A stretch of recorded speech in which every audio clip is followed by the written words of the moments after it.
नमस्ते dear viewers. आज के इस वीडियो में हम लोग फर्स्ट लॉ ऑफ थर्मोडायनामिक्स को डिस्कस करने वाले हैं।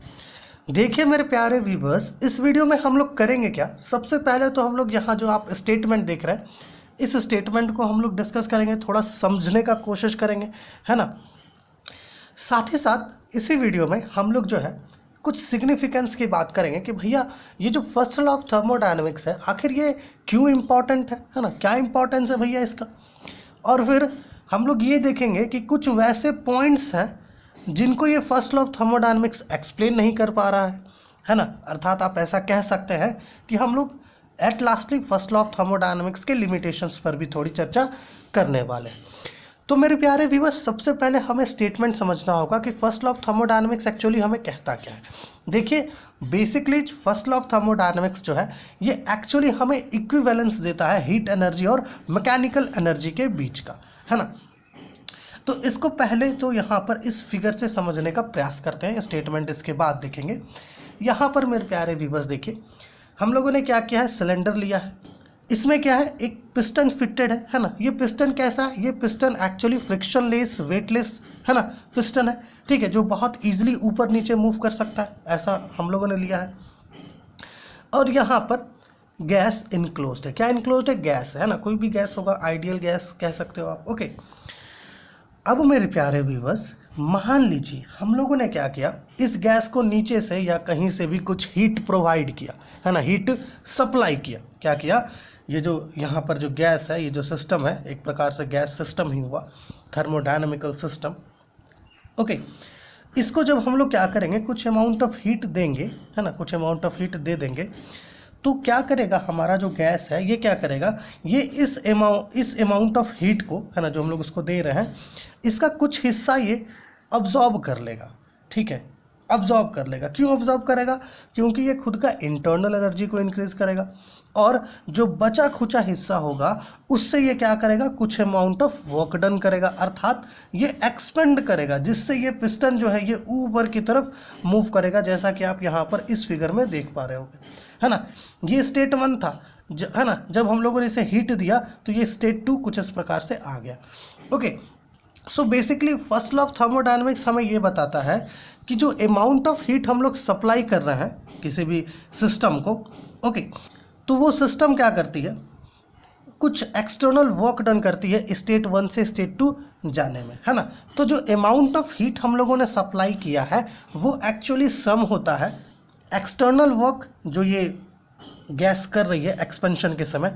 अब आप कहेंगे एक्सटर्नल वर्क कैसे, जी बिल्कुल ये एक्सटर्नल वर्क ही है, क्योंकि ये एक्सटर्नल प्रेशर के अगेंस्ट वर्क कर रही है ना, क्योंकि पिस्टन पर बाहर से कुछ प्रेशर लग रहा है, इसके अगेंस्ट ये पिस्टन को ऊपर की तरफ मूव करवा रही है ना।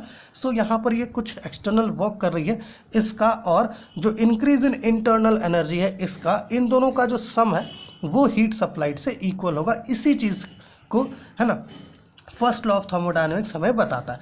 हम लोगों ने यहाँ पर इसे स्टेटमेंट के फॉर्म में कुछ इस प्रकार से लिखा है कि when a certain amount of heat Q is supplied to a system which does external work W in passing from state 1 to state 2, the amount of heat is equal to the sum of the increase in internal energy of the system and the external work done by the system, okay।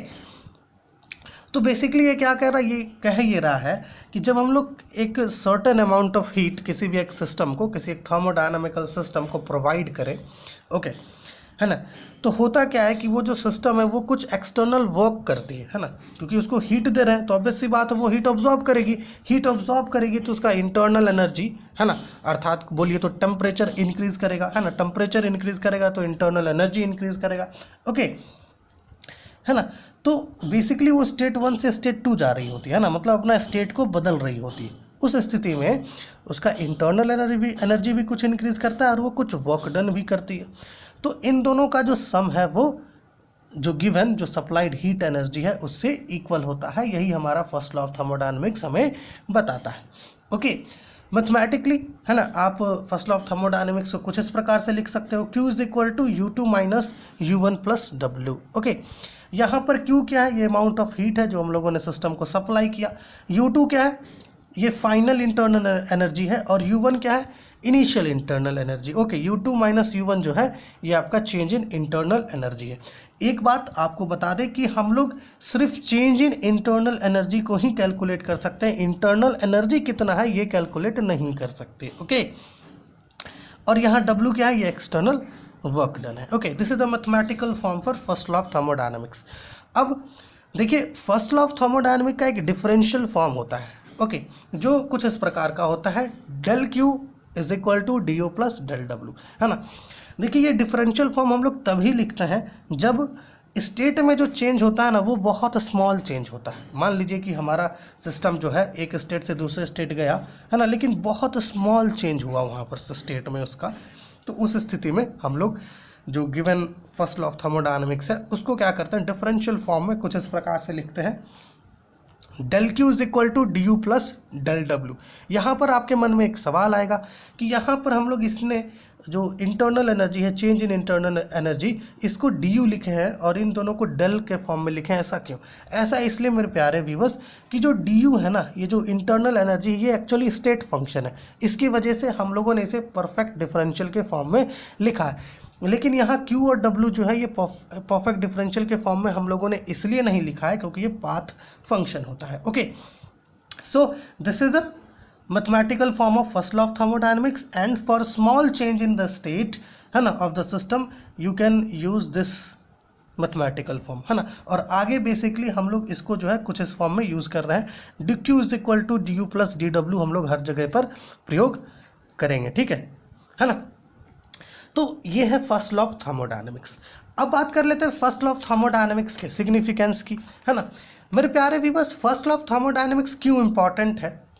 तो देखिए, basically first law of thermodynamics जो है ना, internal energy के concept को introduce करवाता है ना। मतलब जो कंसेप्ट है इंटरनल एनर्जी का, उसको फर्स्ट लॉ ऑफ थर्मोडायनामिक्स जो है ये इंट्रोड्यूस करवाता है। साथ ही साथ चेंज इन इंटरनल एनर्जी कैसे डिटरमाइन करेंगे, कैसे कैलकुलेट करेंगे, ओके, ये भी हमें फर्स्ट लॉ ऑफ थर्मोडायनामिक्स बताता है। क्योंकि अगर हम लोग इसे यहाँ से कुछ ऐसे लिख दें Q माइनस डब्ल्यू, तो यहाँ पर से चेंज इन इंटरनल एनर्जी जो है U2 माइनस U1, ये बहुत ईजिली जो है हम लोग कैलकुलेट कर पाएंगे। ओके, तीसरा जो इम्पॉर्टेंस है, सिग्निफिकेंस है हमारा फर्स्ट लॉ ऑफ थर्मोडायनामिक्स का, वो ये है मेरे प्यारे व्यूअर्स कि आप फर्स्ट लॉ ऑफ थर्मोडायनामिक्स को किसी भी फिजिकल प्रोसेस पर अप्लाई कर पाओगे। ओके, है ना, चाहे उस सिस्टम में, है ना, आप ऐसा कह सकते हो कि उस सिस्टम में किसी भी प्रकार का चेंज हो रहा हो, physical change, chemical change, okay, है ना, उस तरह के चेंज में भी आप जो है फर्स्ट लॉ ऑफ थर्मोडायनामिक को अप्लाई कर पाओगे उस प्रोसेस पे। जैसे कि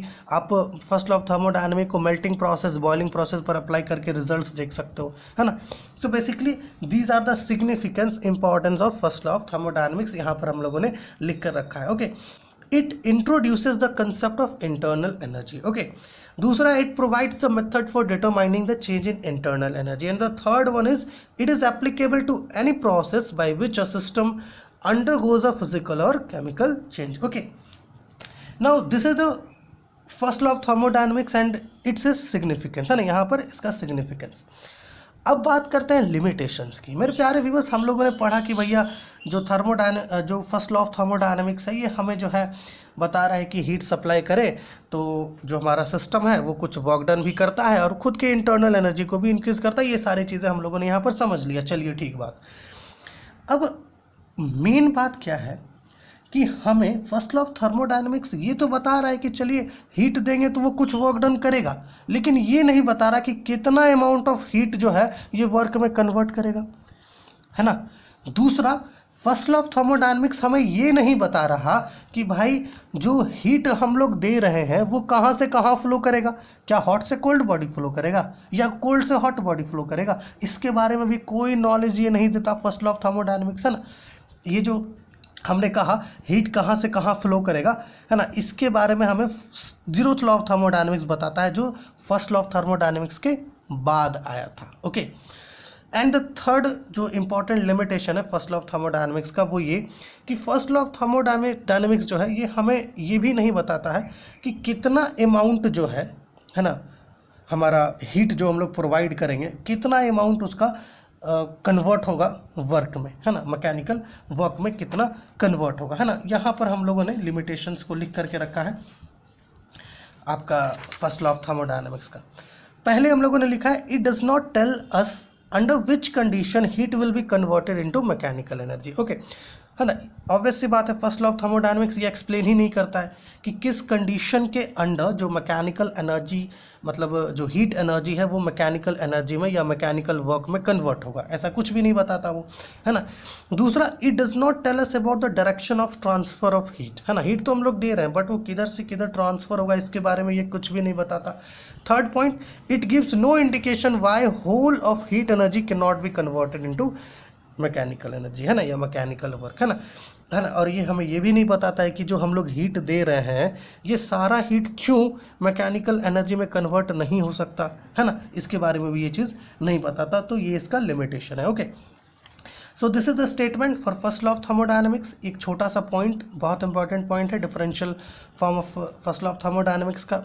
आशा है आप ये समझ गए होंगे कि फर्स्ट लॉ ऑफ थर्मोडायनेमिक्स क्या है। देखिए basically first law of thermodynamics हमें यही बता रहा है कि अगर आप किसी भी सिस्टम को कुछ हीट प्रदान करते हो तो वो जो हीट आप दे रहे हो ना वो हीट दो भाग में बट जाता है। एक तो वो सिस्टम का इंटरनल एनर्जी को क्या करता है, इंक्रीज करता है। दूसरा, वो सिस्टम जो है ना, कुछ वर्क डन करती है उस हीट की मदद से, ओके, है ना। और बेसिकली जो हीट आप सप्लाई कर रहे हो वो उन दोनों के सम से अर्थात वर्क डन और इंक्रीज इन इंटरनल एनर्जी के सम से इक्वल हो जाता है, okay. So this is the first law of thermodynamics. आप स्क्रीनशॉट लेकर के लिख सकते हो। इसका यहाँ पर यह सिग्निफिकेंस है, ठीक है, और ये आपका इसका लिमिटेशन आप यहाँ पर स्क्रीनशॉट लेकर के नोट कर पाओगे। तो मिलते हैं आपसे अगली वीडियो में। और यहाँ पर आप एक चीज़ ध्यान रखिएगा, जो एप्लीकेशंस है फर्स्ट लॉ ऑफ थर्मोडायनेमिक्स का वो हम लोगों ने डिस्कस किया है पिछली वीडियोस में। तो अगर आप applications of first law of thermodynamics को देखना चाहते हैं तो उसका लिंक आपको नीचे डिस्क्रिप्शन में मिल जाएगा, वहाँ से जाकर के आप देख पाओगे। तो चलिए मिलते हैं आपसे अगली वीडियो में।